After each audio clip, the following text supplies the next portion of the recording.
Bonjour à tous, merci de votre fidélité. Bienvenue à ce 26e numéro de Table ouverte. Au sommaire aujourd'hui, agressivité tous azimuts de Trump et la réponse de Macron, brader l'industrie stratégique française. Pour en parler avec moi, nous recevons Charles-Henri Gallois, président de Reprenons le contrôle, et Kylian Schwerb, secrétaire général de Reprenons le contrôle. Eh bien messieurs, bienvenue. Alors, l'année commence sur les chapeaux de roue. Trump, en quelque sorte, tire un peu tous azimuts. Il a envahi, enfin il n'a pas envahi, mais il a fait enlever donc, Maduro au Venezuela au début du mois de janvier. Maintenant, il a menacé d'envahir le Groenland. Et on voit qu'il y a également des mouvements militaires qui se préparent avec l'OTAN autour de l'Iran. Qui est en effervescence depuis maintenant 3 semaines à peu près. Bon. Et on a vu toute la classe politique française, centriste, européiste, atlantiste, se trouver une sorte d'anti-américanisme et de patriotisme, un peu de la 25e heure, comme on dit. Bon, c'est assez amusant, il faut bien le reconnaître. Et d'un autre côté, c'est un aspect un peu désolant, parce que ça montre quand même qu'il y a assez peu de constance et de suivi de conséquences dans la cervelle de nos hommes politiques actuels. Alors, Charles-Henri, toi, tu as eu toute une séquence là, où tu as bien exprimé d'ailleurs, finalement, quel était le point de vue que nous défendons depuis maintenant assez longtemps, depuis presque toujours. Quel est ton sentiment sur cette opération? D'abord sur les faits, ce qu'a fait Trump, et la réaction très exubérante ou exagérée, ou comment dire, un peu désespérée de l'Europe et de la France aussi. Alors, il y a plusieurs choses. Évidemment, déjà, il y a les réactions politiques françaises sur ce qui s'est passé au Venezuela. Et là, en fait, on peut dire déjà que, en tout cas, je le considère, le seul parti qui a eu une réaction gaulliste et gaullienne, c'est le Rassemblement national. Pourquoi? Parce que, évidemment, que personne ne va pleurer le Maduro. Certains parlaient du régime, mais le régime est encore en place. Finalement, qui a contesté sur le principe le viol de la souveraineté du Venezuela et l'enlèvement de Maduro? Il y a la gauche et il y a le Rassemblement national, mais pour des raisons un petit peu différentes. Parce que la gauche, c'est pas une question de principe, c'est une question d'opportunisme. C'est-à-dire que c'est Donald Trump, donc étiqueté droite, qui enlève Maduro, étiqueté gauche, et donc ils se plaignent. Je ne suis pas certain que les mêmes se seraient plaints si jamais c'était un gouvernement démocrate qui renversait par exemple Bukele. Peut-être qu'ils expliqueraient que c'est la libération du Salvador. Et à contrario, on a vu Emmanuel Macron, qui, là c'était assez sidérant, a dans un premier temps approuvé sans réserve, avec une servitude absolument extraordinaire, l'intervention de Donald Trump. Et vous avez les républicains et Reconquête, qui là aussi ont applaudi sans réserve, le pire étant, je crois, Sarah Knafo, qui a repris le narratif américain, mais en étant plus royaliste que le roi, parce qu'elle n'a pas évoqué le pétrole que Donald Trump évoquait de manière très transparente, elle a juste parlé du narcotrafic, dont vous notez qu'on n'entend plus du tout, évidemment, parler, que le régime chaviste est encore en place. Et le RN a dit plusieurs choses, que ce soit Marine Le Pen ou Jordan Bardella, c'était assez intéressant, ils ont dit évidemment qu'on ne va pas pleurer Maduro qui est un dictateur, mais néanmoins, dans la vie, si on veut être cohérent, il y a des principes. Et le principe du RN est constant, c'était le même que le général de Gaulle, c'est celui déjà de la non-ingérence et du respect de la souveraineté des États. Et il y avait le troisième volet que les gens oublient, parce qu'effectivement, on peut le regretter, mais c'est une réalité, le droit international est quasiment enterré avec le retour des empires, et il y avait une volonté de réaction française pour pouvoir être crédible et donc de réaffirmer sa puissance. Réaffirmer sa puissance évidemment d'un point de vue militaire, mais aussi intérieur, parce qu'évidemment qu'on n'est pas crédible, et c'est le grand problème d'Emmanuel Macron, quand la situation est catastrophique sur le plan intérieur, que ce soit les finances publiques, l'insécurité, l'immigration, vous n'êtes pas crédible d'un point de vue extérieur quand c'est la catastrophe. Donc il faut évidemment remettre de l'ordre dans la Maison France. Et donc cette position-là, il me semble qu'elle était, cohérente, elle était bonne, et finalement c'est encore une fois la seule position gaullienne. Et tous ceux finalement qui disaient il faut aller plus loin, c'est normal, etc., bon, étaient très silencieux, ils ont perdu la connexion quand il s'agissait du Groenland, où là, bien évidemment, comme c'est un allié et que c'est en Europe, tout le monde réagit. Mais je veux dire, on est cohérent et respecté dans le monde si on n'a pas deux poids, deux mesures. Et là encore, la seule boussole pour des dirigeants politiques, ça devrait être les intérêts de la France. Et or, qu'est-ce qu'on constate? C'est qu'en ayant un deux poids, deux mesures permanent et pas un principe intangible, bah, la voix de la France, elle n'est pas respectée. Et or, quand on défend l'intérêt de la France, c'est aussi les entreprises françaises, il faut bien avoir en tête que les entreprises françaises n'exportent pas uniquement en Europe ou aux États-Unis, elles exportent partout dans le monde. Et si vous êtes systématiquement aligné en fait sur les Américains et que vous pratiquez un deux poids deux mesures, bah, peut-être que les pays asiatiques, africains, etc. vont y repenser à deux fois avant d'avoir recours à une entreprise française et donc de booster nos exportations. Donc si on réfléchit d'un point de vue des intérêts français purs, la position du RN aussi était évidemment la meilleure. Alors que faut-il répondre aux gens, souvent mal informés je pense, mais malgré tout, qui ont tendance à nous remettre un peu dans les gencives le fait que nous aurions été, enfin de notre camp, hein, j'entends, des créatures de Trump ou des supporters de Trump, ou s'être réjouis de l'élection de Trump et qui viennent nous dire maintenant, regardez ce qu'il en est, etc. En fait, ça vient d'une... Effectivement, il y a un mouvement qui traverse toute l'Europe de l'Ouest, en fait même toute l'Europe d'ailleurs, et l'Amérique du Nord, qui est un mouvement contestataire qui prend des formes extrêmement différentes, ou qui est vu comme contestataire et qui prend des formes extrêmement différentes, due à la situation calamiteuse dans laquelle sont la plupart des pays d'Europe en réalité, et même en Amérique du Nord, parce que Trump le cache beaucoup, mais les États-Unis ne sont pas dans une situation non plus florissante, notamment du point de vue de l'immigration. En réalité, ils sont dans une situation qui est aussi catastrophique que la nôtre, voire pire. Donc ça permet de nuancer le discours, surtout du vice-président Vance sur la question migratoire en Europe. Mais les formes très diverses que prennent ces positions contestataires impliquent qu'il n'y a pas d'alignement idéologique, on n'est pas face à un grand Comintern, disons, un Comintern réactionnaire et fasciste, comme la dirait la France Insoumise. Non, c'est pas du tout ce dont il s'agit. Aux États-Unis, ça a pris la forme de Trump, donc un homme qui ne prend pas de gants, un homme qui est issu du milieu entrepreneurial, et un homme qui est en réalité plutôt issu d'une tendance à l'origine plutôt isolationniste et très libéral à l'intérieur et très protectionniste à l'extérieur des Républicains, ou en tout cas assimilé aux Républicains. En France, le Rassemblement national ne ressemble absolument pas ni au Parti républicain, ça va de soi, puisque c'est une machine beaucoup plus grosse d'ailleurs que le RN et beaucoup plus diverse, due au bipartisme américain. Mais ça n'a aucun sens de considérer que ou Marine Le Pen ou Jordan Bardella seraient l'un et l'autre une face de Donald Trump.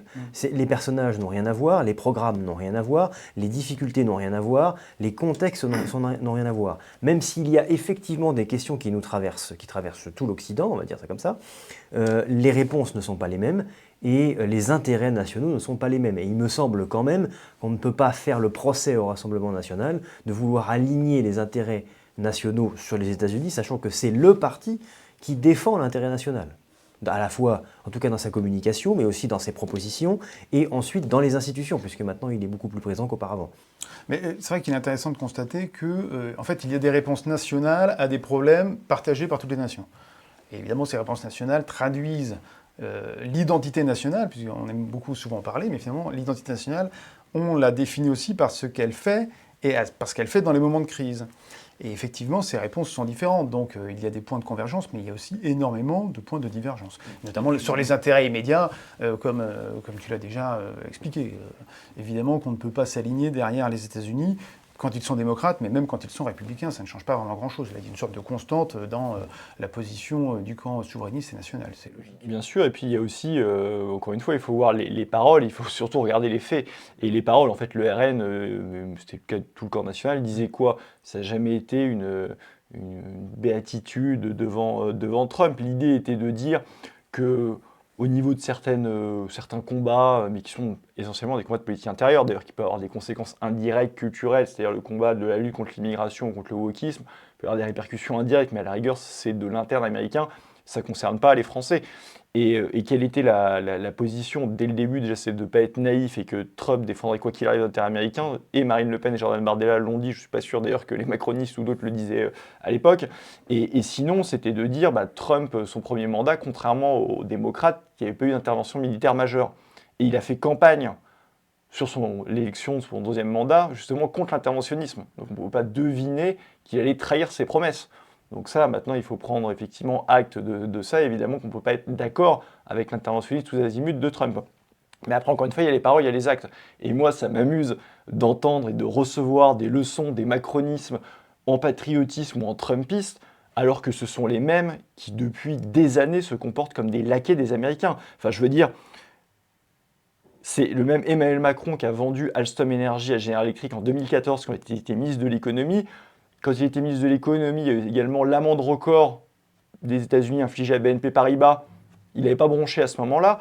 Enfin, ce sont les mêmes qui n'ont rien dit quand il y a eu l'attentat de Nord Stream. Encore une fois, ce sont les mêmes qui n'ont rien dit quand il y a eu les ingérences dans l'élection d'Emmanuel Macron, ingérence pour le Brexit, ingérence et Barack Obama qui appelait à voter pour Emmanuel Macron. Tout le monde trouvait ça formidable. Maintenant, quand ça s'inverse, c'est la différence. Il y a la même chose, encore une fois, ils n'avaient rien dit sur l'accord de vassalisation. Emmanuel Macron n'avait pas dit un seul mot d'accord de vassalisation commerciale en juillet dernier, quand le RN s'opposait déjà. Donc les journalistes expliquent que le RN se réveille après le Venezuela. Non, quand il s'agit de défendre les intérêts de la France, déjà en juillet dernier, les RN étaient les premiers à le dénoncer. Le Venezuela, ils n'ont également rien dit. En fait, ce sont ces gens qui n'ont jamais rien dit quand c'était la laisse bleue, la laisse démocrate, qui maintenant, et encore que, on le verra certainement quand on parlera de la grande braderie de l'industrie française, se réveille un peu plus quand c'est la laisse rouge. Mais en fait, ces gens-là ont été des laquais en permanence et ils n'ont aucune leçon à nous donner, alors que nous, on n'a jamais accepté aucune laisse, qu'elle soit rouge ou qu'elle soit bleue. Donc il y a un petit peu de décence au bout d'un moment à avoir, et les procès en Trumpiste de la part des gens qui sont comportés comme des serpillères depuis des années, c'est pathétique, ou ça peut amuser certains, mais c'est... Oui, mais surtout qu'en plus, cet état de serpillière, ou de serpitude, un mélange de serpillière et de servitude, se prolonge, puisqu'on voit que, comme je disais, ils sont complètement inconséquents. On en parlera juste après, mais effectivement, avec la vente là prévue d'Exaion et LMB Aerospace, qui est dans les tiroirs, on voit bien qu'il y a des corrélations entre la grandiloquence du patriotisme et finalement la servitude. La réalité des faits, bien sûr. Les macronistes, bon, en fait pas que les macronistes, mais toute la sphère centriste, se sert de ces événements, le Venezuela, le Groenland, pour se faire une virginité souverainiste. Oui, c'est ça. Et c'est comme d'habitude. Macron est souverainiste quand il voit que ça l'intéresse sur le plan de la communication. On l'avait déjà vu d'ailleurs sur l'Ukraine. Et on le voit encore régulièrement sur l'Ukraine, même si on en parle beaucoup moins. Mais qu'est-ce qui est à l'œuvre, en fait?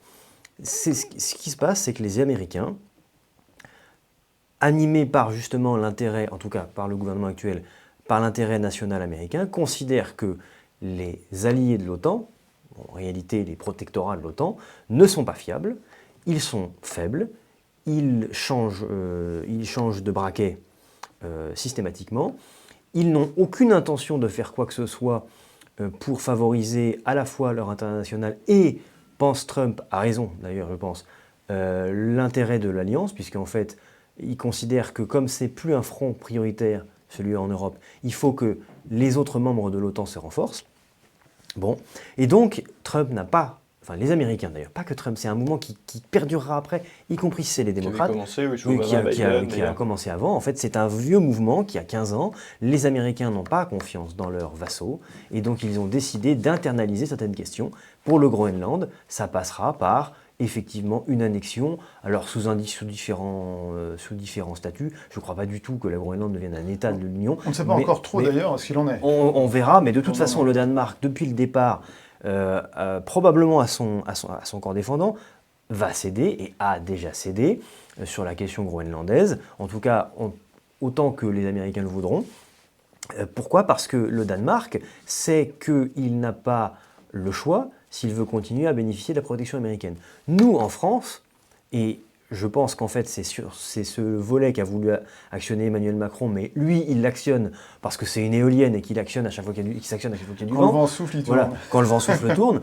Et donc il a bien, et donc c'est pour ça qu'il s'est mis en scène avec ses lunettes de soleil à l'ONU. La Top Gun. Bon, c'était avec un côté assez ridicule, voilà, la Top Gun exactement, où on dirait un peu un dictateur d'une île des Antilles. Je ne sais pas d'ailleurs s'il compte garder les lunettes de soleil jusqu'à la fin de son mandat, mais je sais pas. J'ai commencé à l'appeler Tropico, mais Tapioca. C'est dans Tintin, c'est le dictateur exactement. Et donc, ce qu'il faut voir, c'est que aujourd'hui, on a la France, un boulevard pour jouer à fond son intérêt national et les volontés américaines. Parce que les États-Unis veulent des fédérés qui soient capables de montrer leurs muscles. Eh bien, jouons à fond le jeu des Américains. Pour une fois qu'on peut le faire réellement sans être une serpillière, ou en tout cas sans être obligé de continuer à être des serpillères, faisons-le. puisqu'ils veulent qu'on se renforce, prenons-les au mot. Et il ne s'agit pas de leur montrer qu'on est de grands garçons et qu'on peut se débrouiller tout seul. Il s'agit au contraire de préparer l'après, de préparer le cas où la relation avec les États-Unis devra être revue de fond en comble, dans un sens ou dans un autre. Alors, et je veux dire, là-dessus, il y a quand même un point qui est fondamentalement quel chemin choisir, parce que tout le monde est d'accord pour dire qu'il faut défendre la souveraineté du Danemark au Groenland. C'est encore une fois, c'est une question de principe. Maintenant, il y a des choses qui sont très dérangeantes chez Emmanuel Macron, c'est-à-dire qu'il va en faire des tonnes pour le Groenland, mais dans le même temps, il a fait un accord avec la Nouvelle-Calédonie qui est une autoroute pour l'indépendance. Et donc la perte de la souveraineté de la France sur la Nouvelle-Calédonie. Donc ça n'a absolument aucun sens. C'est-à-dire qu'à chaque fois qu'Emmanuel Macron parle de souveraineté, c'est jamais la souveraineté nationale qu'il ne le défend jamais, c'est à chaque fois la souveraineté européenne. Donc avec le Groenland, il se veut comme un champion européen, mais pour la Nouvelle-Calédonie, il peut la laisser tomber. C'est pareil pour Saint-Pierre-et-Miquelon, où il est prêt à laisser la souveraineté aérienne au Canada. Donc en fait, c'est un traître aux intérêts à la souveraineté nationale. Il faut bien l'avoir en tête. Et après, il y a deux réponses possibles. C'est la réponse d'Emmanuel Macron, en fait, c'est la réponse de l'Union européenne, et c'est celle de la paralysie et de l'impuissance. C'est-à-dire que qu'est-ce qui se passe concrètement ? Évidemment, Donald Trump a reculé sur les droits de douane, vous l'avez vu, mais moi je pense qu'il reviendra à la charge, que ce soit pour le Groenland, que ce soit parce qu'avec l'accord commercial, il va considérer qu'il n'y a pas eu assez d'achat d'énergie ou d'achat de militaires, de matériel militaire américain, il reviendra à la charge sur les droits de douane. Et pourquoi il le fait ? Parce qu'il sait que l'Union européenne, c'est l'impuissance. Quand il ciblait les 8 pays, il y avait 6 pays de l'UE dedans. Sauf que la compétence commerciale, c'est une compétence exclusive de l'Union européenne. Ça veut dire quoi ? C'est-à-dire que les 6 pays qui sont ciblés, qui sont l'Union européenne, ils ne peuvent pas réagir. Ils ne peuvent pas faire des mesures de rétorsion. Pour faire les mesures de rétorsion, il faut qu'ils aient l'accord des autres pays de l'Union européenne, ceux qui ne sont pas touchés, ne vont pas forcément vouloir le faire. Et de toute façon, il y a des pays qui sont fondamentalement pro-américains, notamment même l'Italie, qui ne voudront pas s'opposer à Donald Trump. Donc c'est-à-dire que, contrairement à ce qu'on nous raconte, l'Union européenne n'est pas un multiplicateur de puissance, ça condamne à l'impuissance, notamment sur le plan commercial. Et en fait, la réalité, c'est que si on veut recourir à la puissance, ou même si on veut défendre des alliés européens, la seule solution, c'est l'inverse de l'Union européenne supranationale, bureaucratique, technocratique, c'est cette Europe des nations qui, elle, est un multiplicateur de puissance. Parce que ça veut dire quoi ? Ça veut dire qu'immédiatement, dans une Europe des nations, les pays peuvent répliquer, notamment sur le plan commercial, mais pas que, et faire des alliances, en fait, sur ce sujet-là, mais comme sur d'autres, quand ils partagent les mêmes intérêts. Et quand on partage les mêmes intérêts et qu'on va dans le même sens, ça c'est un multiplicateur de puissance. Mais l'Union européenne, c'est le contraire, c'est la paralysie et l'impuissance, parce que c'est de dire, sur tous les sujets, à 27, on va avoir une position, sauf que vous n'avez jamais une position. C'est lent, le fameux mécanisme, le bazooka, anti-coercition, etc. C'est minimum 4 mois pour se déclencher.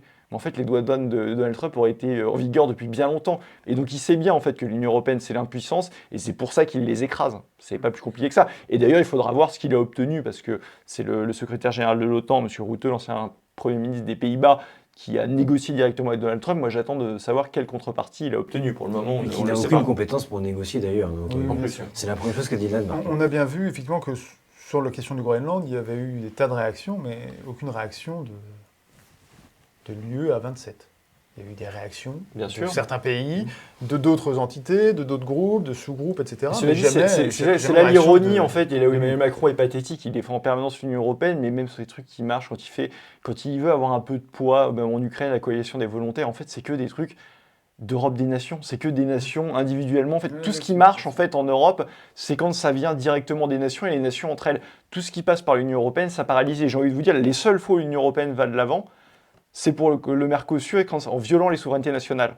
Donc il faut savoir ce qu'on veut. En fait, soit on veut aller loin dans le supranational et on veut que ça avance et que ça soit efficace. Et donc ça veut dire concrètement violer les souverainetés nationales. Donc il faut nous expliquer ces personnes qui se découvrent souverainistes, en fait, qui sont des ultra-européens, qui ne sont pas souverainistes, ils acceptent de violer les souverainetés nationales, donc ils ne disent pas souverainistes. Ou soit, encore une fois, c'est un truc autobloquant qui va à l'impuissance. Mais la seule Europe qui puisse marcher, et de toute façon qui est efficace pour les pays, c'est évidemment une Europe des nations. Et alors le dernier dossier qui concerne Trump, c'est donc les menaces qui pèsent sur l'Iran. Alors l'Iran est pris dans un mouvement révolutionnaire depuis maintenant plusieurs semaines, dont on ne sait finalement pas forcément grand-chose. Il y a beaucoup d'informations contradictoires sur le nombre de morts, le nombre d'arrêtés, sur les raisons. Bon, les raisons, on les devine un peu, mais disons qu'elles sont un peu tamisées par toute une propagande qui essaie soit d'atténuer le côté religieux de l'affaire, soit d'atténuer le côté souverainiste aussi de l'affaire, parce qu'il y a cette question-là en Iran. L'OTAN semble vouloir passer à l'action, Vont-ils le faire? Est-ce qu'il va y avoir des oppositions au sein de l'Alliance? Quelle sera la position de l'Union européenne? On peut supposer que là aussi, elle sera sans doute stérile. Quel est votre sentiment à ce sujet? Déjà, je suis, pour l'instant, l'opération, s'il y a une opération, ce ne sera pas une opération sous le couvert de l'OTAN, ce sera une opération américaine uniquement. Bon. Vu que la Grande-Bretagne était quand Oui, même, donc la Grande-Bretagne l'Israël aussi. à titre individuel, et Israël évidemment Israël, c'est pas l'OTAN, mais... se réjouirait d'une intervention en Iran. Bon, je pense que là, comme pour Maduro, personne ne pleurera le régime iranien. Oui, bon, ça... Maintenant, en effet. bon, ça fait des semaines que Trump, disons, nous voit. Il parlait d'une flotte qui arrivait en secours. Effectivement, la marine américaine est mobilisée. Maintenant, une opération en Iran, c'est pas l'opération de Maduro. C'est sûr. Maduro, ça a été une opération à la fois, véritablement une opération sur le plan technique qui était impressionnante.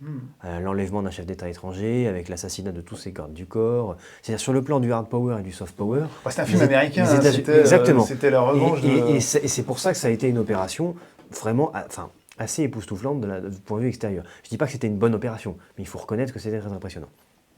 Pour l'Iran, ce n'est pas la même paire de manches. Ça implique d'abord de facto entraîner le blocage du détroit d'Ormuz, où circule une grande partie du pétrole mondial, voilà, ce qui n'est pas rien. L'Iran est un gros producteur d'hydrocarbures, de pétrole et de gaz, notamment à destination de l'Asie de l'Est.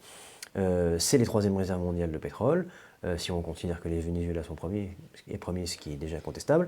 Et puis ensuite, le régime, c'est pas juste enlever Maduro. C'est-à-dire que si le régime mis en place en 1978 doit tomber, c'est pas simplement Maduro, c'est l'ensemble de l'architecture institutionnelle iranienne qu'il faut faire tomber. Et ça ne passera pas uniquement par des bombardements. En plus, malheureusement, chat est chaud des crânes froides. Bon, on a eu l'Irak, on a eu l'Afghanistan. Dans tout cet arc-là, l'Afghanistan, ça n'a pas marché. L'Irak, ça n'a pas marché. La Syrie, ça n'a pas marché. Bon.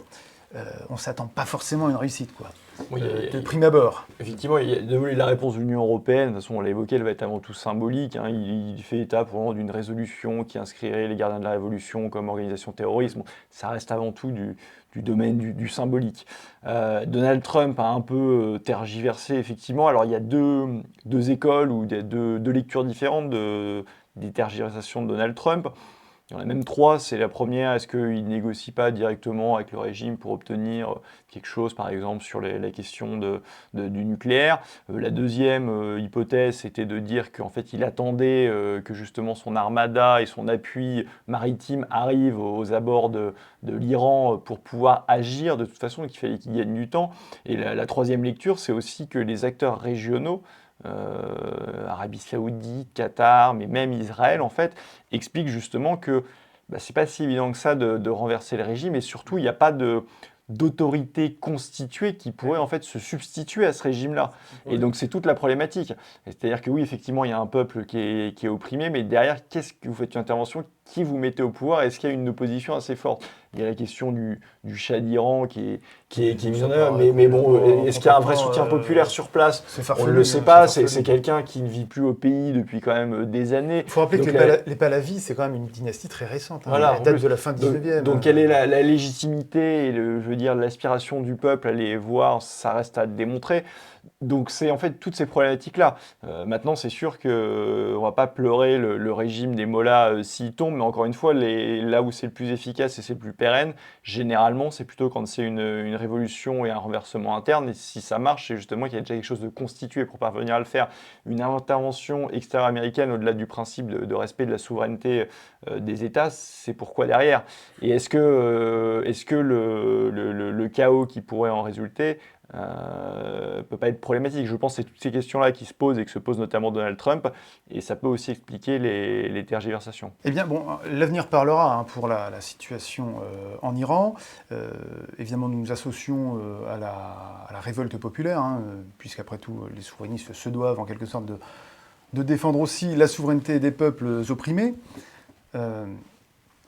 Pour terminer quand même sur ce sujet, il y a, et pour conclure en quelque sorte sur l'hypocrisie de la Macronie, il faut souligner que le mois de janvier débute aussi sur les chapeaux de roue sur un autre sujet qui est celui des ventes en fait de bijoux industriels ou d'industries stratégiques en France. Alors il y a depuis quelque temps la vente d'Exaion.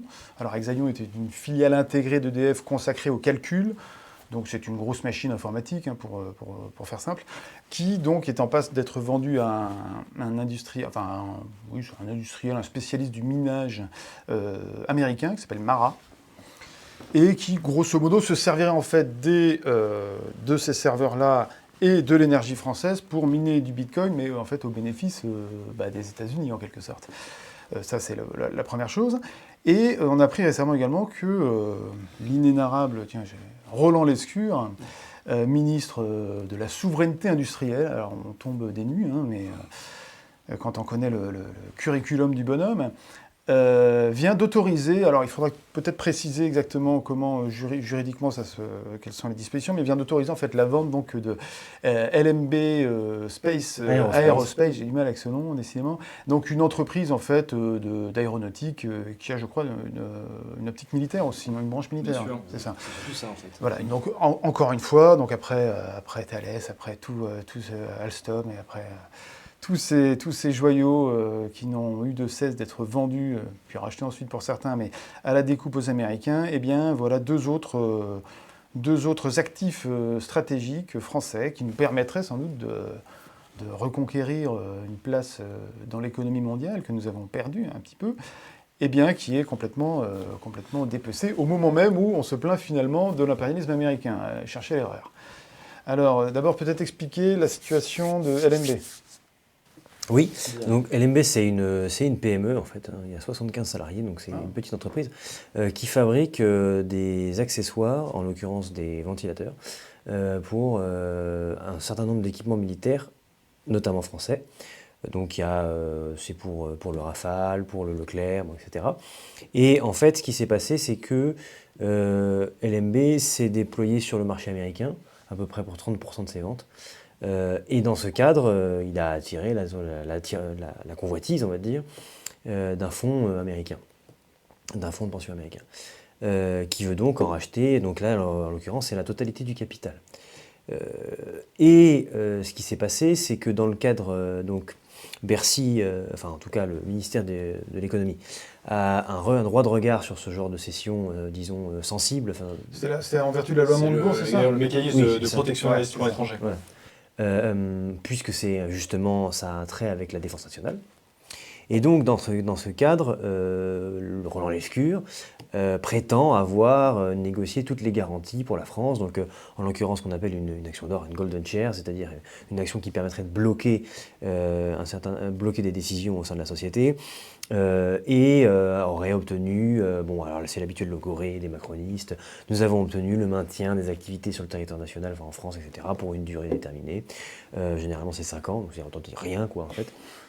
Enfin bref, donc, ils prétendent avoir obtenu des garanties. Le problème de ces garanties, c'est que d'abord, ce sont des garanties avant tout capitalistiques, qui n'ont pas trait ni aux technologies, ni aux brevets, qui peuvent tout simplement être...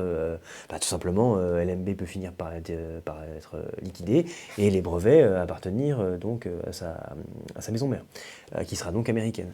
Donc ça, c'est un premier problème. Deuxième problème, ça montre...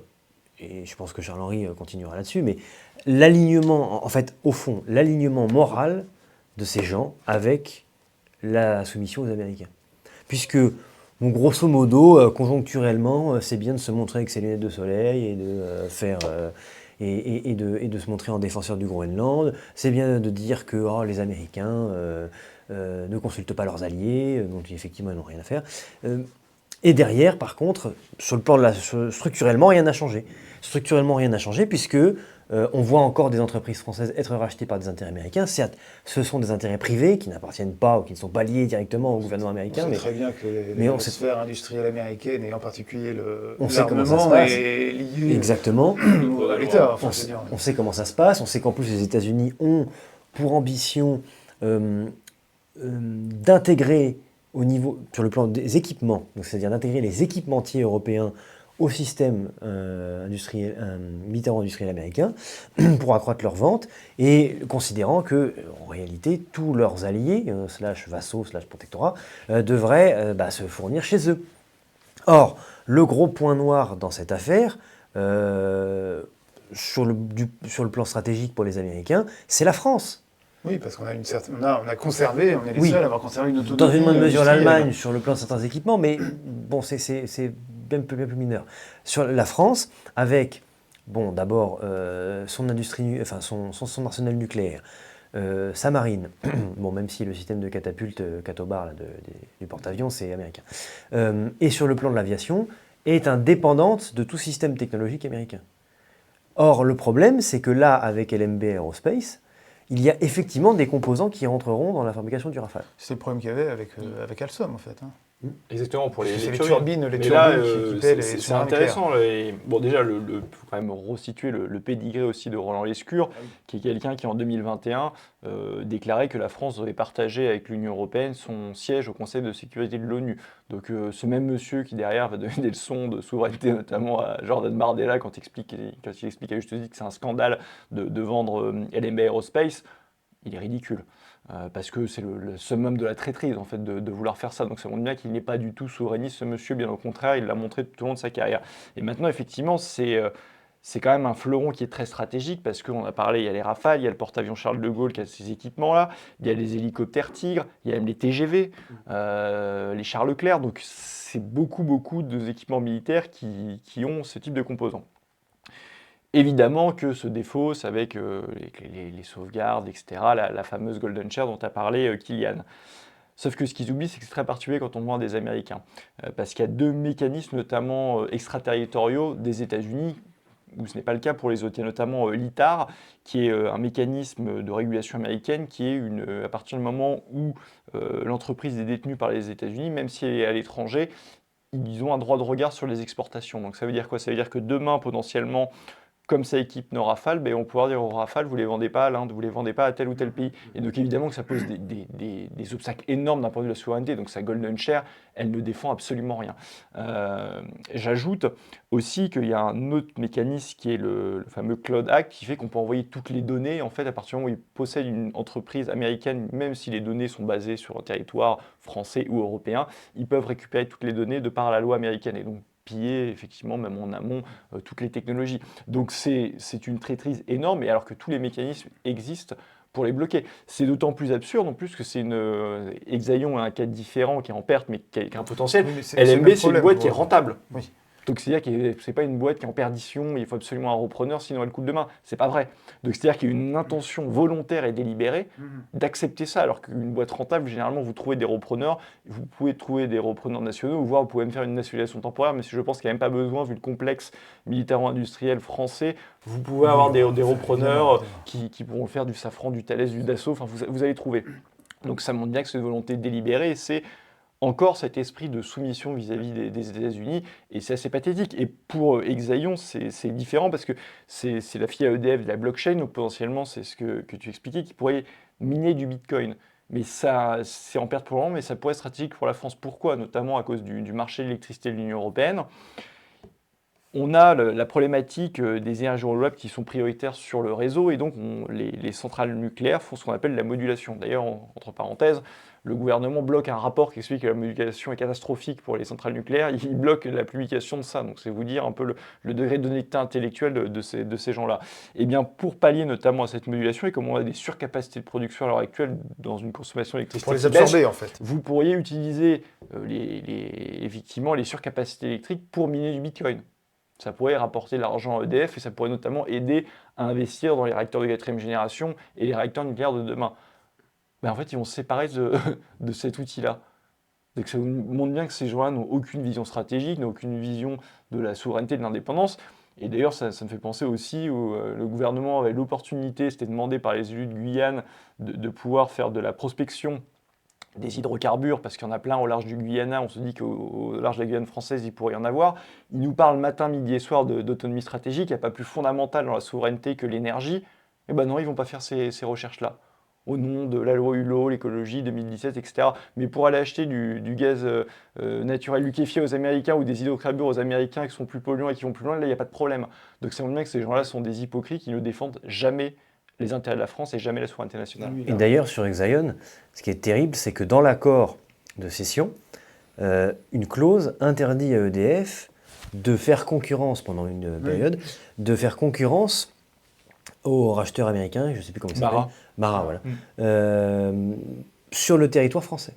Donc ça veut dire qu'en plus de ça, EDF ne pourra pas éventuellement relancer quelque chose, puisque ça finira par revenir dans la tête des dirigeants d'EDF, qui viennent faire concurrence à l'acheteur. Donc on est vraiment, en fait, non seulement on cède des actifs nationaux, mais on se lie les mains pour l'avenir. C'est-à-dire que vraiment, voilà, on renonce accorde des privilèges à des entreprises américaines. Oui, pour ça montre se bien faire de l'hypocrisie l'argent du sur discours. notre territoire et avec des instruments créés par la France. C'est quand même un degré de C'est de la trahison. soumission et de parasitisme dans un sens et dans l'autre qui est assez prodigieux. Et que ces Bien mêmes dire. personnes soient derrière en fait à donner des leçons aux Trumpistes à gauche à droite, enfin c'est... Des fois je me demande comment il peut avoir autant de culot et d'indécence, mais visiblement ils le vivent très bien. Bon, bien, merci messieurs, merci Charles-Henri, merci Kylian pour ces éclaircissements, toujours très fournis et toujours très utiles. Merci de nous avoir regardés. Je vous invite à vous abonner, je vous invite à laisser un pouce sous notre vidéo, je vous invite à commenter abondamment cette vidéo, à la partager également. Et je vous dis à bientôt pour un très prochain numéro.